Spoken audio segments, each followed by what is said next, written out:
News வந்தது, இந்த உலகத்தை விட்டு பாக்யராஜ் சார் தவறிட்டார். நல்ல டைரக்டர். அவர் படங்கள் நான் 2 படம் பண்ணியிருக்கேன். அதோட என்னுடைய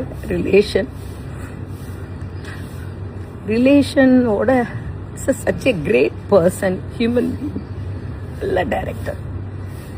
நான் இப்போ இங்கே டெல்லியில் இருக்கிறனால எனக்கு ஒன்றும் பண்ண முடியல sir. Sorry sir, miss you. ஏன்னா அந்த கல்யாணம் பண்ண டைம் எல்லாமே நான் போய் அவர்கிட்ட பேசும் போதும் என்னை பற்றியெல்லாம் ரொம்ப பெருமையாக பேசுவார். Great person. அந்த நாட்கள் மறக்க முடியாது. அந்த ஃபேமிலியோட நாட்களும் சரி, அவரோட நான் படம் பண்ணதும் சரி, அவரோட பேசின விதம், யாரையுமே ஹர்ட் பண்ணி பேச மாட்டார். ரொம்ப நல்ல மனிதர்.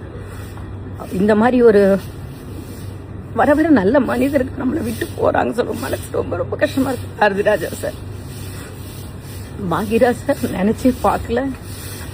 எனக்கு இப்போ என்னன்னா, டெல்லியில் இருக்கேனே, என்னால் போக முடியல சுச்சுவேஷனில் இருக்கு. கீர்த்திட்ட பேசினேன், எல்லாத்தையும் பேசினேன். பட் என்ன சொல்கிறது, ஆறுதல் சொல்ல முடியாது.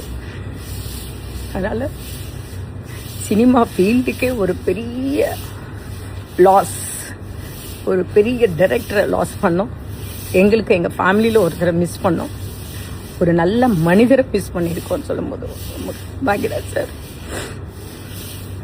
குஷியுடைய மேரேஜ் கூட நான் சங்கீத் அண்ட் மெஹந்திக்கு போயிருந்தேன். கல்யாணத்துக்கு வராருன்னு சொல்லும்போது என்னால் இருக்க முடியல, டெல்லி வந்தனால.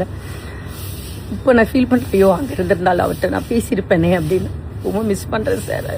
Miss you lot sir. Poornima சாருக்கும் சரி, பூர்ணிமா மேம் சரி, சாந்துனு சரி, கீர்த்தி சரி, அவங்க ஃபுல் ஃபேமிலி, என்ன சொல்கிறது தெரியல. Miss you sir. Bhagyaraj sir, you are great great sir. Thank you sir. No தேங்க்யூன்னு சொல்ல முடியல, ஏதோ வளருது வாய், பார்த்தே இல்லை. ஏன் சார் இவ்வளோ ஃபஸ்ட் டைம்லாம் விட்டு போனீங்க? சினிமா ஃபீல்டு நல்லா இருக்குன்னு இந்த மாதிரி ஒரு நல்ல நல்ல ரைட்டர் டைரக்டர்ஸ்லாம் இருக்காங்க. Miss you sir, miss you sir.